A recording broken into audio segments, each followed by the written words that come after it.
Good morning, welcome back. वालेकुम अस्सलाम to all. Still I have just 8 students. जल्दी जल्दी से बाकी स्टूडेंट्स को मैसेज दीजिए कि आ जाए, ज्वाइन कर लें. हम सीजर डिसऑर्डर्स पढ़ रहे थे. क्लासिफिकेशन तक हमने पढ़ा था. सीजर की क्लासिफिकेशन और एपिलेप्सी की क्लासिफिकेशन आपके साथ मैंने डिस्कस कर ली थी. इसके बाद हम आगे इन्वेस्टिगेशन और मैनेजमेंट देख लेते हैं पेशेंट की. सबसे पहले जो एपिलेप्सी का पेशेंट होगा उसकी जो इन्वेस्टिगेशन है बेटे, उसमें वही हेमाटोलॉजी करवाई जाती है. बायोकेमिस्ट्री यानी इलेक्ट्रोलाइट का जो लेवल्स हैं वो बहुत ज़रूरी है, क्योंकि आप सबको पता है कि कैल्शियम, इनफ्लक्स कैल्शियम, मैग्नीशियम भी जो स्पेशली इलेक्ट्रोलाइट्स हैं इनका मसल्स की एक्टिविटीज़ के ऊपर वैसे ही बहुत इंपॉर्टेंट रोल है. सो यूरिया, कैल्शियम वगैरह ये सारी चीज़ें हमें चेक करवानी होंगी.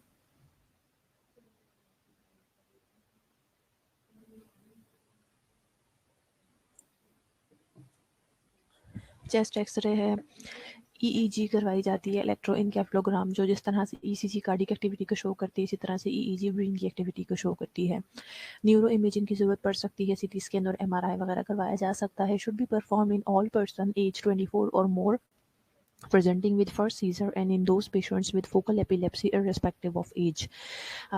25 years या उससे ज़्यादा के पेशेंट हों, उनको फर्स्ट टाइम कोई सीजर की एपिसोड आई है तो ऑब्वियसली आप ये सारी इन्वेस्टिगेशन उनकी करवाएंगे. और अगर किसी को फोकल एपिलेप्सी होती है किसी एक पर्टिकुलर बॉडी के हिस्से में, अगर इस तरह की जो है सीजर्स फील होते हैं तो किसी भी एज का हो, वो बच्चा हो बूढ़ा हो जो भी हो, उसकी इन्वेस्टिगेशन करवाना ज़रूरी है, especially CT scan, MRI. The commonest drugs which are used in clinical practice are carbamazepine है, सोडियम वाल्पोरेट है, फेनेटोइन है, लोमोट्राइजीन है, टोपिरामेट है. ये वो ड्रग्स हैं जो कि यूज़ होती हैं पेशेंट्स के लिए. स्पेशलाइज्ड न्यूरोफिजियोलॉजिकल इन्वेस्टिगेशंस वो मैंने आपको पहले बता दिया. स्लीप डिप्राइव्ड है, ईईजी है, वीडियो ईईजी मॉनिटरिंग है. बेसिकली हमारे पास सिंपल ईईजी करवाई जाती है पेशेंट्स की. एडवांस इन्वेस्टिगेशन में पीईटी, पॉजिट्रॉन इमिशन टोमोग्राफी, ये भी स्कैनिंग ही होती है बेसिकली.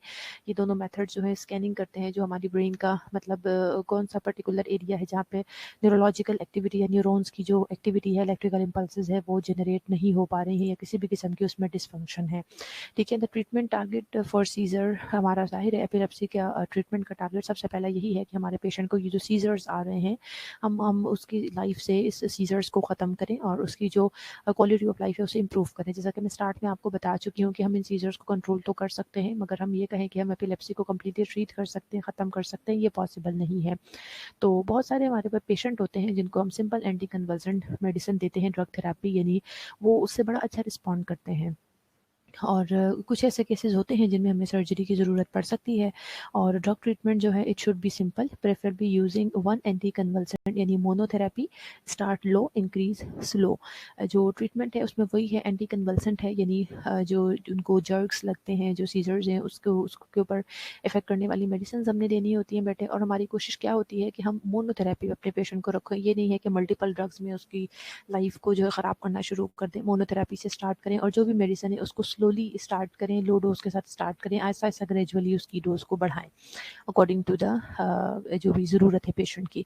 इसी तरह से अगर पेशेंट तकरीबन 3 साल तक सीजर फ्री हो जाता है, आपके पेशेंट का जाहिर आपके पास फॉलोअप के लिए आता रहेगा, अगर वो सीजर फ्री है तो ऐसी सिचुएशन में बेटे जो हमारे फार्माकोथेरेपी यानी जो भी मेडिसिन स्टार्ट की है, एंटी कन्वल्सेंट थेरेपी स्टार्ट की है, उसको हमने विड्रॉल करना होता है फिर.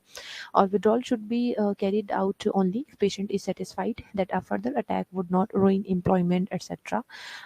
It should be performed very carefully and slowly. 20% of patient will suffer a further seizure within 2 years. अच्छा, इसमें भी जिस तरह से हमने स्लोली मेडिसिन को स्टार्ट करना है उसी तरह से विड्रॉ भी बहुत आहिस्ता आहिस्ता करना है, टेपर ऑफ करना है, यानी सडन से पेशेंट की मेडिसिन नहीं रोक देनी है. आहिस्ता आहिस्ता उसकी मेडिसिन को कम करते जाएंगे और ऑब्जर्व करेंगे कि उसकी लाइफ सीजर फ्री है स्टिल या नहीं है. और यूजुअली ऐसा होता है कि सब नहीं, 20% ऑफ पेशेंट ऐसे होते हैं कि जो अगले 2 से 3 साल में उनको 1-2 सीजर के अटैक हो सकते हैं. The risk of teratogenicity is well known, especially with the valproates, but withdrawing drug therapy in pregnancy is more risky than continuation. अभी पीछे आपको सारी ड्रग्स के नाम बताए थे, उन्हीं में से जैसे वेल्पोरेट है, ये एंटीकन्वल्सेंट मेडिकेशंस हैं, इनके टेराटोजेनिसिटी बिल्कुल अप्रूव्ड है, बिल्कुल वेल नॉन है, हमें समझ आती है कि उसके फीटस के ऊपर यानी बैड इफेक्ट होते हैं इन मेडिसिन के. लेकिन अगर हमने प्रेगनेंसी में ये मेडिसिन विड्रॉ कर दी, स्टॉप कर दी, तो जो रिस्क है वो फीटस को ज़्यादा होता है, यानी ऑब्वियसली हमें देखना पड़ता है. इस वजह से हम ऐसे पेशेंट को जो प्रेग्नेंट लेडीज़ होते हैं उनकी ये मेडिसिन स्टॉप नहीं करते, ऑल्दो ये टेराटोजेनिक होती हैं.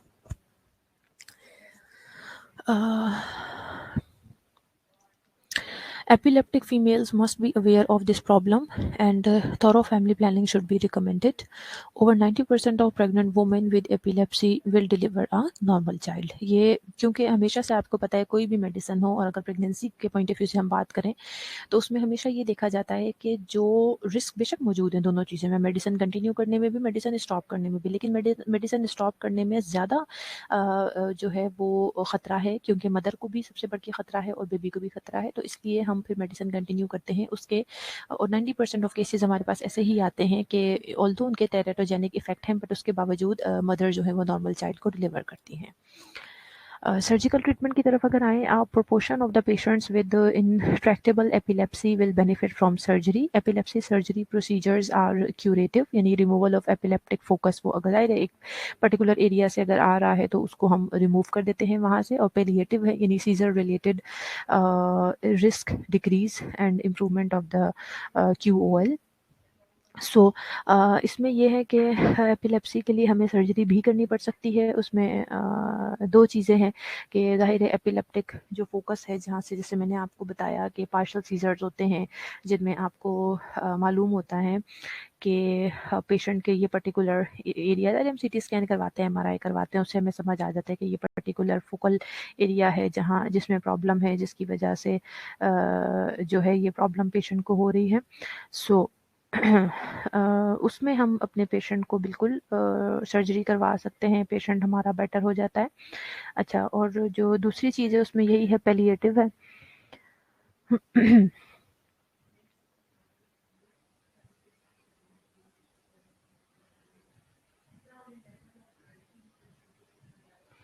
अच्छा, पैलिएटिव में फिर सिंपल यही है कि सीजर से रिलेटेड जो रिस्क हैं वो तो सर्जरी होगी क्यूरेटिव यानी, और पैलिएटिव में फिर ये है कि हम सीजर से रिलेटेड जो रिस्क हैं उन्हें डिक्रीज करना शुरू करते हैं, ठीक है, और इससे हम अपने पेशेंट की क्वालिटी ऑफ लाइफ को इम्प्रूव कर दें। क्यूरेटिव में बेटा जो रिसेक्टिव प्रोसीजर है, यानी उसमें एंटीरियो मीजल टेम्पोरल रिसेक्शन, सेलेक्टिव एमगाइडो, ये डिफरेंट पोर्शंस है, एक्सटेंसिव लेजिनेक्टमी है और कॉर्टिकल रिसेक्शन है, हेमीस्फीयर रेक्टमी है, ये ब्रेन के डिफरेंट पोर्शन है। जाहिर है वो सीटी स्कैन एमआरआई करके हमें समझ आता है कि ब्रेन का कौन सा पोर्शन जो है वो इफेक्टेड है, तो उसका सिंपल रिजेक्शन कर दिया जाता है, उसे वहाँ से रिमूव कर दिया जाता है। ये क्यूरेटिव अप्रोच है। और पैलिएटिव में जैसे मैंने आपको पहले बता दिया, कार्पस कोलोस्टमी और वेगल नर्व स्टिमुलेशन वगैरह जो है, जाहिर है हम इनको अगर इस तरह से कार्पस कोलोस्टमी कर देंगे तो उससे क्या होता है कि वो जो पेशेंट की क्वालिटी ऑफ लाइफ है वो इम्प्रूव हो जाती है। Palliative procedures are performed when a seizure focus cannot be determined। जब ज़ाहिर है हमें फोकल पता लग गया तब तो हम सिंपली ट्रीटमेंट कर देंगे ना बेटा, अगर हमें कोई एरिया स्पेसिफिक फोकस पता नहीं लग सका तो फिर पैलिएटिव प्रोसीजर की तरफ जाना पड़ता है हमें। और ये अगर ओवरलैप कर रहा हो ब्रेन के उन एरियाज को जो कि मूवमेंट, स्पीच और विजन के लिए क्रिटिकल है, तो फिर हम ऐसा तो नहीं है कि उस एरिया को वहाँ से रिमूव कर देंगे, रिजेक्शन कर देंगे, ऐसा नहीं है। तो फिर हमें ऐसी सिचुएशन में पैलिएटिव प्रोसीजर की तरफ जाना पड़ता है, जिसमें कॉर्पस कोलोस्टोमी है। ये क्या करता है, ये प्रिवेंट करता है स्प्रेड ऑफ जनरलाइज सीजर्स को from one side of the brain to the other by disconnecting the nerve fibres across the corpus callosum. During surgery, the anterior two-thirds of the corpus callosum is sectioned. On occasion, a second surgery is performed to cut the posterior one-third if the patient does not improve. This surgery is not curative, rather it prevents the spread and reduces seizure severity. Some patients experience disconnection syndrome after a complete colostomy. They may have right-left confusion with motor problems, apathy and mutism. देखें अब वो बिल्कुल complete उसकी movement या communication को तो हम ख़त्म नहीं कर सकते थे ऑब्वियसली, तो अगर थोड़ा बहुत हमने बीच में से कनेक्शन ख़त्म कर देते हैं, पहला स्टेप हमारा ये होता है, जिससे क्या होता है कि अगर एक पार्ट में भी जो सीजर हैं वो ओरिजिनेट होंगे तो दूसरी तरफ मूव नहीं करेंगे। या दूसरा ऑप्शन मैंने आपको बताया कि पार्शली कुछ रिमूवल हो सकता है, लेकिन सम टाइम ऐसा होता है कि कम्प्लीटली कोलोस्टमी कर देते हैं तो पेशेंट का जो सेंस होता है राइट और लेफ्ट का, और थोड़ी सी उसको मोटर प्रॉब्लम और एपैथी म्यूटिज्म, यानी वो बहुत ज़्यादा बात नहीं करता, खामोश रहना शुरू कर देता है।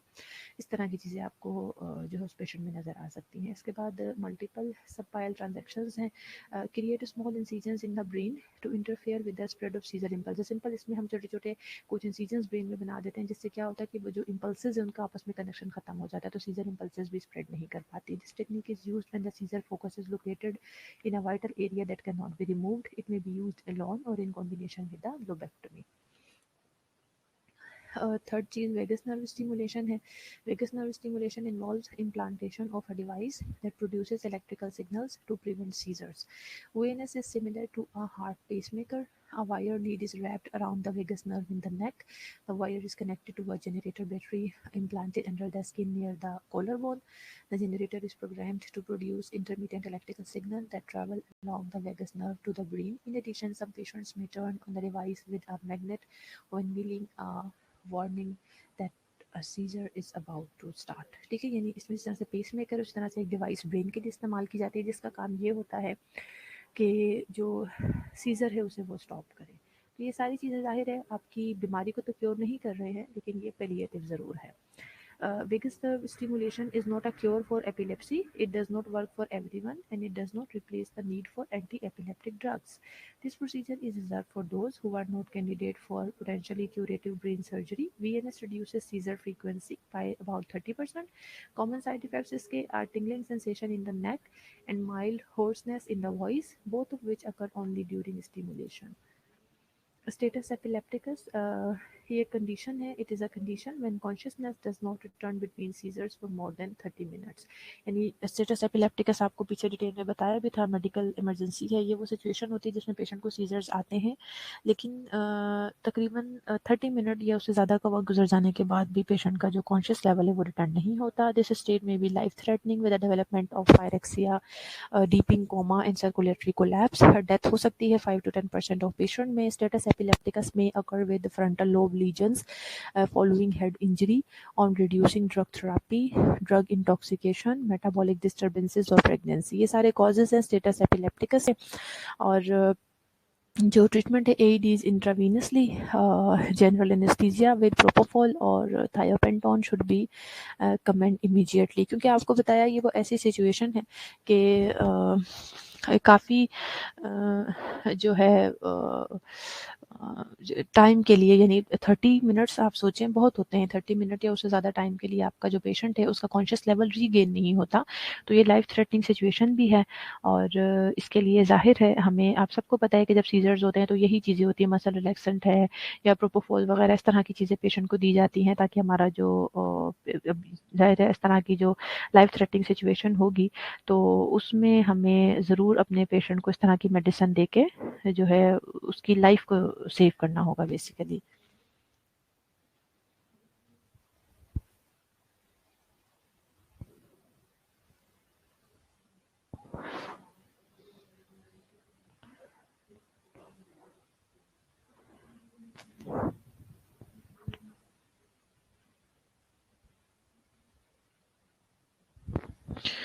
ठीक है जी, वही है, एंटी एपिलेप्टिक ड्रग्स देनी है, जनरल एनेस्थीसिया प्रोपोफॉल के साथ दिया जा सकता है ताकि इमीडिएटली हमारा पेशेंट रिलीफ हो जाए। What is ictal phase? ठीक है, जो मैंने आपको ये कुछ टर्म्स हैं, आप इन्हें कह लीजिए कि ये भी आपको ज़रूर पता होना चाहिए, ये आपके साथ डिस्कस कर लेते हैं।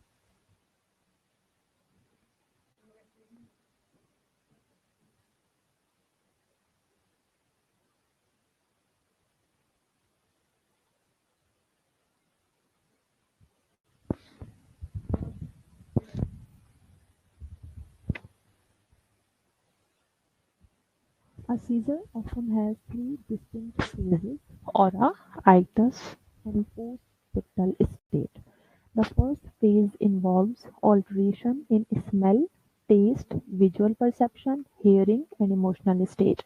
This is known as an aura, which is actually a small partial seizure that is often followed by a larger event. The seizure is known as ictus, यानी पहली फेज आई जिसको हमने ऑरा कहा। आपको मैंने बताया कि उसमें basically taste, smell, visual perception, hearing, emotional state, इसमें ऑल्टरेशन आती है ऑरा में।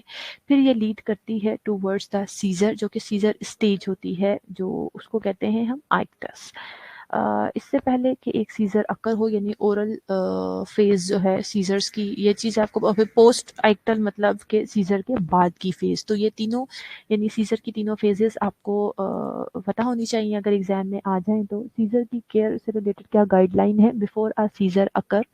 oral phase में, यानी safety measures should be taken if there is an indication that the person is experiencing an aura before the onset of a seizure, such as individual ज़मीन पे late गया, lie down हो गया. Determine if changes can be made in activities or situations that may trigger seizures. अगर हम कोई ऐसी चीज़ें हैं हम आइडेंटिफाई कर सकते हैं, हमें नज़र आ रहा है कि इसकी वजह से पेशेंट को ट्रिगर होते हैं सीजर, तो हम उन्हें आइडेंटिफाई करके उन एक्टिविटीज़ और सिचुएशंस को चेंज कर सकते हैं. Keep the bed in a low position with side rails up and use padded side rails as needed, क्योंकि हम अपने पेशेंट को इंजरी, ट्रॉमा, फॉल इससे बचाना चाहते हैं. Individuals with mental retardation or other developmental disabilities may have altered bowel habits, slowed activity or decreased motor skills before a seizure.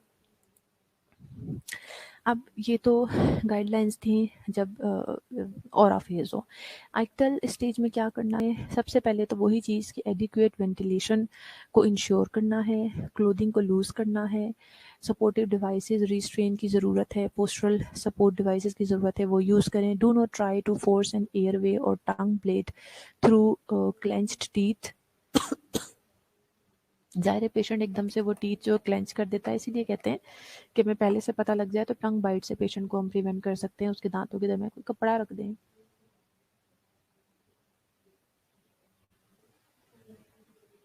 या oral airway होता है या टंग ब्लेड होता है वो आप रख दें. लेकिन अगर क्लेंच टीथ हो चुके हैं तो फिर फोर्स ना करें पेशेंट के साथ. Turn the person into side line position, ताकि कोई भी सिक्रीशंस वगैरह अगर मुंह से निकल रही हैं तो वो पेशेंट उनको इनहेल ना कर दे. Protect the person from injury, किसी भी किस्म की इंजरी से आपने पेशेंट को प्रोटेक्ट करना है.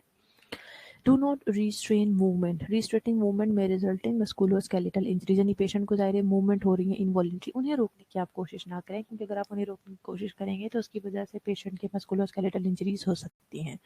Provide as much privacy as possible for the individual during and after seizure activity. Provide other supportive therapy as ordered. Observe and document the whole seizure activity. फिर उसमें completely लिखते हैं ना कि टाइम वगैरह कितनी देर की ये एक्टिविटी थी, सीजर था, ये वो सारी चीज़ें आपने मेंशन करनी होती हैं. आफ्टर द सीजर क्या करना है? Keep the patient on one side to prevent aspiration. Make sure the airway is patent. Allow the individual to sleep. Reorient upon awakening. The individual may experience amnesia. Reorientation can help regain a sense of control and help reduce anxiety. Conduct a post seizure evaluation, फिर post seizure evaluate भी करें अपने patient को कि person scissor से पहले क्या कर रहा था, क्या ये पेशेंट का पहला सीजर था. रिव्यू करें कि करंट मेडिकेशन इंक्लूडिंग कोई मेडिसिन में आजकल रिसेंटली चेंज हुआ था या उसको कोई और रिसेंटली प्रॉब्लम हुई थी, या कोई भी ऐसे पॉसिबल प्रेसिपिटेटिंग फैक्टर. ये सारी चीज़ें क्यों हमें पता लगेंगी, जो मैंने आपको बात बताई कि हम आगे जाके अपना जो पेशेंट है उसको हेल्प आउट कर सकेंगे कि कोई ट्रिगरिंग फैक्टर था अगर जिसकी वजह से उसको सीजर हुआ है, तो हम आगे उस चीज़ से अपने पेशेंट को बचा सकेंगे. पोस्ट एक्टल स्टेज जो होती है, the post ictal stage of a seizure is the period of time directly after the seizure, जो पहले मैंने आपको बता दिया. उसमें पेशेंट कंफ्यूज हो सकता है, डिप्रेशन हो सकता है, उसे ब्रूजिंग हो सकती है. क्यों? क्योंकि ज़ाहिर है पता नहीं ना लगता, इतने ज़्यादा वो इनवॉलेंट्री मूवमेंट्स हो रही थी, कहीं कोई चीज़ लग गई, चोट लग गई, मेमोरी लॉस हो सकता है, एग्जॉशन होगी, थक जाएगा बहुत ज़्यादा पेशेंट, हेडेक होगा, थर्स्ट होगा, पेन होगा एंड डिफिकल्टी इन टॉकिंग होगी. पेशेंट में हैव लेबर्ड ब्रीदिंग, हेमीपैरेसिस हो सकता है, यानी बॉडी के एक साइड पे उसकी वीकनेस हो सकती है, पेशेंट थका हुआ हो सकता है, कंफ्यूज हो सकता है, और उसकी जो भी अंडरलाइन कंडीशंस है उसे भी आप कंसीडर करें. कहीं कोई इन्फेक्शन तो बॉडी में नहीं चल रहा, उसको हाइपोग्लाइसीमिया तो नहीं हो रहा, ये सारी चीज़ें आपने देखनी है. पॉसिबल जो प्रेसिपिटेटिंग फैक्टर हो सकते हैं सीजर्स के, वो आपको पता होने चाहिए. जैसे कुछ फिजिकल फैक्टर्स हो सकते हैं, जैसे पेशेंट अगर एपिलेप्टिक पेशेंट जो होते हैं, अगर उनको स्लीप डिप्रीविएशन उस वजह से भी उनको सीजर आ सकता है. बॉबल एलिमिनेशन में कोई ऑल्टरेशन हुआ है, फीवर हुआ है, रिसेंटली हेड ट्रॉमा हुआ है, कोई इन्फेक्शन हुआ है, बहुत ज़्यादा उन्होंने कॉफ़ी शुगर या कुछ और ऐसी चीज़ें ले ली हैं, साइकोलॉजिकल में उन्हें कुछ स्ट्रेस हुआ है, डिप्रेशन, एंग्जाइटी हुई है.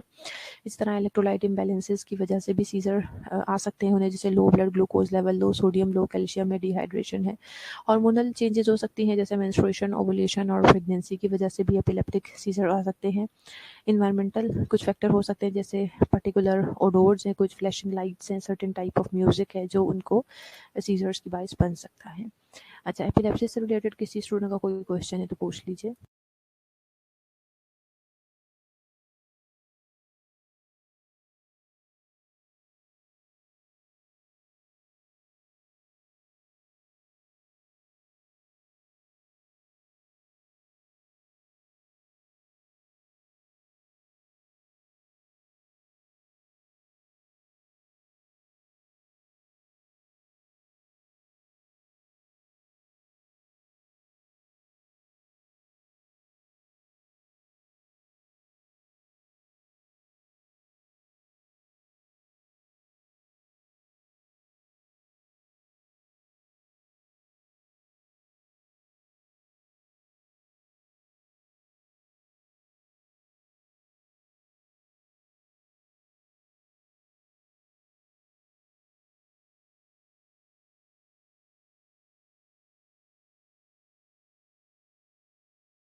ओके जी, न्यूरोलॉजिकल नर्सिंग में नेक्स्ट हमने जो है सीएनएस इन्फेक्शन पढ़ना है, ठीक है।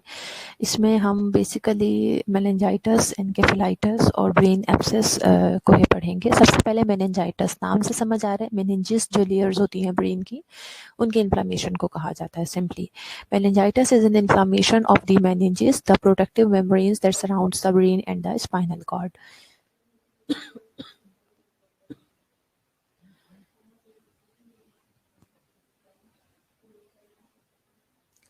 The severity of the disease is dependent upon the specific microorganisms involved, the presence of other neurological disorder, the general health of the patient, the speed of diagnosis, and the initiation of treatment.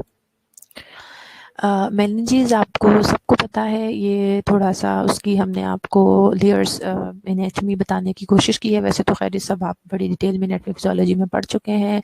आपको पता है meninges skin है, periosteum bone है, ठीक है। उसके नीचे पर ड्यूरा मैटर, एरेगोनॉइड और पाया मैटर होती है, जो आपकी ब्रेन की बेसिकली जो लेयर्स हैं जिनका काम है ब्रेन और स्पाइनल कॉर्ड के इर्द गिर्द मौजूद होती हैं और उसे वो प्रोटेक्ट करती हैं।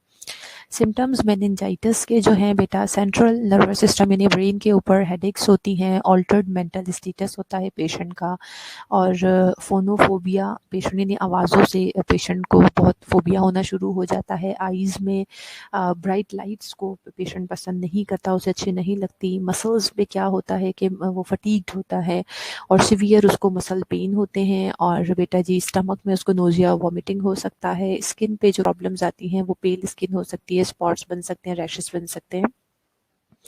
और जो सिस्टेमिक इफेक्ट आते हैं बॉडी पे मेनिंजाइटिस के, उसमें हाई ग्रेड फीवर हो सकता है, सीजर्स हो सकते हैं, नेक स्टिफनेस बहुत मतलब कॉमन है, ज़रूरी पेशेंट में दिखता है आपको, बहुत स्लीपी रहेगा पेशेंट और उसको चलने फिरने में मुश्किल होगी। रिस्क फैक्टर जो हैं जिनकी वजह से यानी मेनिंजाइटिस के चांसेस बढ़ जाते हैं, न्यूनेट्स में बेटा मैटरनल यूरोजेनिटल इन्फेक्शंस अगर कोई है ऑलरेडी मदर को, तो उसकी वजह से मेनिंजाइटिस के चांसेस बढ़ जाते हैं। प्री मेच्योर डिलीवरी हुई है उसमें, और न्यूरल ट्यूब डिफेक्ट जिसे स्पाइना बाइफिडा कहते हैं, इस ये वो तमाम रिस्क फैक्टर्स हैं जिनकी वजह से न्यूनेट्स में जो मेनिंजाइटिस है उसके रिस्क या चांसेस बढ़ जाते हैं। इन्फेंट्स और चिल्ड्रन में सेप्टिसीमिया यानी ब्लड में किसी भी किस्म का कोई इन्फेक्शन हुआ है, रेस्पिरेटरी ट्रैक इन्फेक्शंस हो गए, हेड ट्रोमा है, ब्रेस्ट फीडिंग पे नहीं है पेशेंट, क्योंकि आपको पता है ब्रेस्ट फीडिंग में बहुत इंपॉर्टेंट एंटीबॉडीज़ मौजूद होती हैं जो बच्चे को मल्टीपल डिजीज से प्रिवेंट करती हैं, इम्यूनिटी प्रोवाइड करती हैं, एस्प्लीनिया और स्प्लीनेक्टमी। और एडल्ट्स हैं उनमें जिसका इम्यून सिस्टम ऑलरेडी कॉम्प्रोमाइज्ड हो, सप्रेस्ड हो, बहुत क्राउडेड एरिया में रहते हैं लोग, पॉवर्टी जहाँ पर बहुत ज़्यादा है, प्रेगनेंसी में चांसेस बढ़ जाते हैं किसी भी हेड इंजरी में, और एनिमल्स के साथ जो लोग ज़्यादा काम करते हैं उनमें चांसेस बढ़ जाते हैं। कॉजेज़ की तरफ अगर हम आए तो बैक्टीरिया की वजह से मेनिंजाइटिस होता है, उसमें कौन कौन से हैं देख लेते हैं बैक्टीरियाज। न्यूनेट्स यानी जिनकी एज लेस देन 1 मंथ है उन्हें हम न्यूनेट्स कहते हैं, उनमें कौन कौन से बैक्टीरियाज है जो मेनिंजाइटिस कॉज करते हैं। ग्राम नेगेटिव बेसिलस हैं, ग्रुप बी स्ट्रेप्टोकोकस हैं, लिस्टीरिया, मोनोसाइटोजीन्स हैं। फिर प्री स्कूल चिल्ड्रन यानी 1 महीने की एज से लेकर 6 ईयर्स तक के बच्चों में जो Haemophilus influenza, Neisseria meningitis, Streptococcus pneumoniae, Mycobacterium tuberculosis जो है वो कॉज कर सकता है मेनिंजाइटिस। इसके अलावा उसके 6 ईयर्स से बड़े जो बच्चे होते हैं और अडल्ट होते हैं उनमें Neisseria meningitis, Streptococcus pneumoniae, Mycobacterium tuberculosis, Staphylococcus aureus और हेमोप्लस इन्फ्लुएंजा। अब वायरस की तरफ आएँ तो influenza virus, herpes simplex virus, varicella zoster, Epstein Barr virus और HIV virus can cause meningitis. और प्रोटोजोअल और अदर पैरासिटिक इन्फेक्शंस में अमीबा एंड सिस्टिसिरस है, और फंगल में कैंडिडियासिस और हिस्टोप्लाज्मा है। ये तो हैं कॉजेस, ठीक है। अब ये मैंने आपको बताया जैसे इन्फ्लुएंजा हो गया, herpes simplex, इनके अपने इटसेल्फ जो इन्फेक्शंस हैं वायरसेस के डिफरेंट, तो ये it can lead towards brain, तो मेनिंजिस तक अगर चले जाएंगे तो वो मेनिंजाइटिस कॉज कर देंगे। पैथोजेनेसिस क्या है, वही जो मैं अभी आपको बता रही थी। एक तो हेमेटोजेनेसिस स्प्रेड हो सकता है, यानी ये बैक्टीरिया हैं, वायरसेस हैं, इनका ब्लड के थ्रू स्प्रेड हो सकता है, जैसे निजेरिया मेनिंजाइटिस है। नेजल कॉलोनाइजेशन, नोज में कॉलोनाइजेशन बना सकता है, वहाँ से आपको पता है नोज से रास्ता है बिल्कुल ब्रेन को तक पहुँच सकता है वो। Close contact of patient need prophylactic antibiotic, ऐसे पेशेंट जो इनके साथ इन्फेक्टेड लोगों के साथ क्लोज कांटेक्ट में रहे हैं तो उनको प्रोफाइलेक्टिकली एंटीबायोटिक लेनी चाहिए ताकि वो इस चीज़ से बच सके। ऑर्गेनिज्म सिस्टेमिक सर्कुलेशन में, यानी आपकी जो पूरी बॉडी का ओवरऑल सिस्टेमिक सर्कुलेशन है उसमें इंट्रोड्यूस हो जाता है, उसमें एंटर हो जाता है। तो जो बैक्टीरियाज हैं वो सीडेड हो जाते हैं इन मेनिंजीज वाया ब्लड स्ट्रीम, वही ब्लड ने ज़ाहिर है ब्रेन की तरफ जाना है और फिर वो वहाँ से मेनिंजीज के अंदर एम्बेडेड हो जाते हैं, मेनिंजीज को इन्फेक्टेड कर देते हैं। ये तो हो गया हेमेटोजेनस स्प्रेड। उसके बाद कंटीजियस स्प्रेड है, उसमें पैरामेनिंजियल इन्फेक्शंस है, यानी एयर साइनसेस वगैरह हैं, यानी जो ब्रेन के आसपास के एरियाज हैं उनकी वजह से एयर और साइनसेस वगैरह का इन्फेक्शन हुआ है तो वो इन्फेक्शन वहाँ से मूव करके टू टिल द मेनिंजेस जा सकते हैं और मेनिंजाइटिस कर सकते हैं। बाकी ट्रोमेटिक है, ट्रोमेटिक में किसी भी किस्म का डायरेक्ट अगर मैकेनिकल इंजरी हुई है तो उसकी वजह से भी इन्फेक्टेड जो पार्टी जो बैक्टीरियाज हैं स्पेशली वो मेनिंजेस तक पहुँच सकते हैं और इसकी वजह नहीं स्प्रेड इन चीज़ों की वजह से स्प्रेड हो सकता है। हेमेटोजेनस स्प्रेड भी हो सकता है, कंटीजियस स्प्रेड भी हो सकता है और मैकेनिकल या ट्रॉमा की वजह से भी स्प्रेड हो सकता है। क्लिनिकल मैनिफेस्टेशन क्या होंगी, न्यूनेट्स और इन्फेंट्स में क्या चीज़ें शो होंगी बेटा, फीवर होगा उन्हें, हाथ और पाँव उनके बड़े ठंडे रहेंगे, फूड वगैरह नहीं लेगा बच्चा, वॉमिटिंग होगी उसे और कुछ उसको मतलब हैंडल करना माँ के लिए बड़ा मुश्किल हो जाएगा। स्किन के ऊपर पैचेस नज़र आ जाएंगे, पेल कुछ इस तरह के ना, और ब्लैंक होगा, स्टेरिंग एक्सप्रेशन, यानी बच्चा बड़े स्टेरिंग से एक्सप्रेशन हो गया उसके, मतलब कोई ब्लैंक फेस होगा, यानी उसका ड्राउजी होगा बच्चा, उसको जगाना बड़ा मुश्किल होगा, डिफ़िकल्ट टू अवेक होगा, स्टिफ नेक होगी और हाई पिच्ड क्राई, बहुत ऊंचा ऊंचा वो होएगा। एडल्ट्स में क्या है, उनको भी फीवर होगा, कोल्ड हैंड एंड फीट होंगे, वॉमिटिंग है, हेडेक है, स्टिफ नेक है, कन्फ्यूजन होगी, ड्राउजी होगी, जॉइंट और मसल पेन होगा और ब्राइट लाइट्स को वो पसंद नहीं करेंगे। ये वही जो पहले आपको मैंने बता दिया था, वही सारे साइन एंड सिम्टम्स मेनिंजाइटिस के रिपीट हो रहे हैं।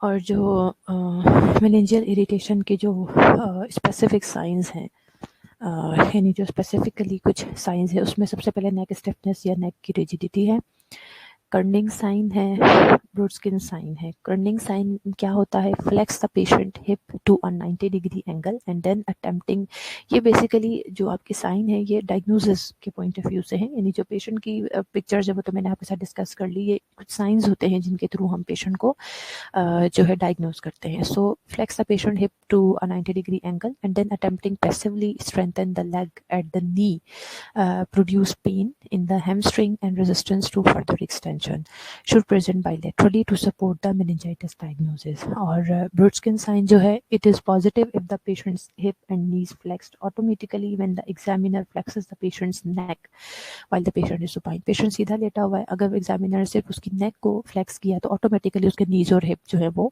खुद से फ्लेक्स करेंगे। तो this is Brudzinski sign, हमें पता लग जाएगा कि पेशेंट को मेनिंजाइटिस है। बाकी नेक स्टिफनेस है और कर्निंग साइन पॉजिटिव होगा तो ये आपको बताएंगे कि आपके पेशेंट जो है वो, ये देखिए कर्निंग साइन इस तरह का है, ठीक है, और ये ब्रूड स्किन साइन।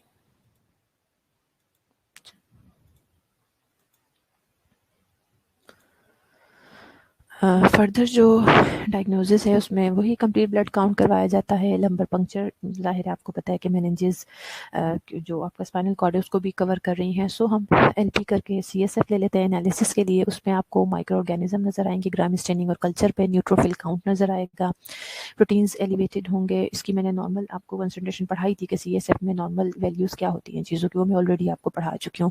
ग्लूकोज की कंसंट्रेशन कम होगी, फिजिकल अपीयरेंस उसकी टर्बिड होगी विद एलिवेटेड प्रेशर भी रेस्ट आएगा उसका, और वैसे क्लियर उसकी नॉर्मल फिजिकल अपीयरेंस होती है, बट यहाँ पे वो टर्बिड होगा, क्लाउडी होगा। ब्लड कल्चर करवाते हैं देखने के लिए ब्लड में कौन सा ऑर्गेनिज्म है जिसकी वजह से ये सब हो रहा है, ग्राम स्टेनिंग करवाई जाती है सीएसएफ और ब्लड दोनों की, और सीटी स्कैन भी करवाते हैं हम रूल आउट करने के लिए। प्रिवेंशन यही है बेटा, ब्रेस्ट फीडिंग सबसे पहले तो, कि ज़ाहिर मदर की वजह से इम्यूनिटी बेबी के अंदर फिर आती है और हम इन चीज़ों से अपने बच्चों को बचा सकते हैं। और इम्यूनाइजेशन है, हेमोफिलस इन्फ्लुएंजा बी की वैक्सीनेशन करवा लीजिए। स्प्रेड ऑफ इन्फेक्शन किसी भी किस्म का बॉडी में होता है, उसे स्प्रेड से बचाना है इन्फेक्शन को। और किसी भी ऐसे शख्स के साथ क्लोज कॉन्टैक्ट में आप रहे हैं तो प्रोफाइलेक्टिक एंटीबायोटिक ज़रूर यूज़ करें, वैक्सीनेशन ज़रूर करवाएं अपनी जब भी आप ट्रैवलिंग करें। और जो एंटीबायोटिक ट्रीटमेंट के लिए इसमें इस्तेमाल होती हैं बेटे, पेनिसिलिन है, सेफ्लोस्पोरिन है और वेंकोमाइसिन है। स्टेरॉइड्स देना पड़ते हैं पेशेंट को। सपोर्टिव मेजर्स में आइसोलेशन है, फ्लूइड इलेक्ट्रोलाइट को कंटिन्यूसली मॉनिटर करना है और मैनेज करना है। Therapy for any coexisting condition such as anticonvulsant for seizures, anti tubercle drugs. कोई पहले से प्रॉब्लम चल रही है पेशेंट के साथ तो उसके लिए आपने कम्प्लीटली उसे ट्रीट करते रहना है। नर्स की क्या रिस्पॉन्सिबिलिटी है, कंप्लीट हिस्ट्री लेनी है इन्फेक्शन से रिलेटेड, जैसे मैंने बताया था कि फीमेल्स को अगर जैसे बच्चों को अगर रेस्पिरेटरी ट्रैक इन्फेक्शन होता है तो इट में लीड टूवर्ड्स मेनिंजाइटिस, और अगर मदर को होता है तो न्यूनेट को जो ये प्रॉब्लम हो सकती है। तो इसलिए कंप्लीट हिस्ट्री उनसे ज़रूर लेनी है, न्यूरोलॉजिकल स्टेटस उसका असेस करना है, वाइटल साइंस असेस करने हैं, और ये जो साइंस आपको बता दिए मेनिंजियल इरिटेशन के लिए दो, ये इसके थ्रू आप पेशेंट को असेस कर सकते हैं। और सेंसरी और न्यूरल स्टेटस पेशेंट का चेक करें, उसकी विजन में प्रॉब्लम तो नहीं है, उसकी हियरिंग में प्रॉब्लम तो नहीं है, कौन सी क्रेनियल नर्व डैमेज हुई है, कॉग्निटिव फंक्शन पे उसके क्या इफेक्ट आया है, ये सब आप चेक करेंगे। नर्सिंग डायग्नोसिस मेनिंजाइटिस के पेशेंट की एक्यूट पेन है बेटा, हाइपरथर्मिया है, इम्पेयर्ड गैस एक्सचेंज है, इम्पेयर्ड फिजिकल मोबिलिटी है, इनइफेक्टिव टिश्यू परफ्यूजन है, risk for fluid volume deficit है, and risk for skin integrity. Intervention जो हमारी नर्सिंग डायग्नोसिस है उसी के लिए हमने अपने पेशेंट को, ज़ाहिर फीवर हो रहा है तो फीवर रिड्यूस करना है, फ्लूइड इलेक्ट्रोलाइट बैलेंस मेंटेन रखना है, सेरेब्रल परफ्यूजन को इन्हांस करना है, पेशेंट का पेन रिड्यूस करें, promote return to the optimal level of functioning, prevent from complications, patient की एजुकेशन बहुत ज़रूरी है, and community and home considerations. Complications जो अगर पेशेंट को मेनिंजाइटिस है उसकी वजह से क्या क्या चीज़ें अगर हम प्रॉपरली उसे नहीं ट्रीट करते, या फिर ड्यूरिंग ट्रीटमेंट जो कॉम्प्लिकेशंस पेशेंट को हो सकती हैं, इंट्राक्रेनियल प्रेशर उसका रेज हो सकता है, सीजर्स हो सकते हैं, उससे से आदि ऑलरेडी बड़े डिटेल में आपको समझा चुकी हूँ मैं। इसके अलावा एक्यूट हाइड्रोसेफेलस हो सकता है, सबड्यूरल इफ्यूजन हो सकती है, वेंट्रिकल्स का इन्फेक्शन हो सकता है, ब्रेन की जो वेंट्रिकल्स हैं, वेंट्रिकुलाइटिस, स्ट्रोक हो सकता है, thrombosis of ड्यूरल Venus sinuses, cerebral abscesses बन सकते हैं, पेशेंट शॉक में जा सकता है। जो ये तो है उस वक्त जब इमीडिएटली अपने पेशेंट को आप ट्रीट कर रहे हैं उस टाइम उसे ये कॉम्प्लिकेशंस हो सकती हैं। जो डिलेड कॉम्प्लिकेशंस हैं उसमें पेशेंट को आपकी एपिलेप्सी हो सकती है, बाद में सेरेब्रल पाल्सी हो सकती है, हियरिंग लॉस हो सकता है, क्रेनियल नर्व पाल्सी हो सकती है, स्पीच डिले हो सकता है, विजुअल इम्पेयरमेंट हो सकती है, और बिहेवियरल प्रॉब्लम हो सकता है। अब आगे इसको फर्दर हम जो है यहाँ दो मजीद इन्फेक्शन, तो मेनिंजाइटिस आपको मैंने पढ़ाया, एनकेफेलाइटिस और एक और जो डिजीज़ है वो हम इंशाल्लाह नेक्स्ट क्लास में जो है कंटिन्यू करेंगे। किसी का कोई क्वेश्चन है तो पूछ लीजिए और अटेंडेंस मार्क करवा लें।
बेटा अभी कॉलेज का कुछ कंफर्म नहीं है, आपको कम्युनिकेट कर देंगे, ठीक है। अच्छा, किसी का कोई क्वेश्चन है तो पूछ लीजिए। बाकी जो 2 हमारे सीएनएस के इन्फेक्शन है उसे हम इंशाल्लाह कल कल हमारी एक क्लास है ना, उसमें हम पढ़ लेंगे। किसी का कोई क्वेश्चन नहीं है?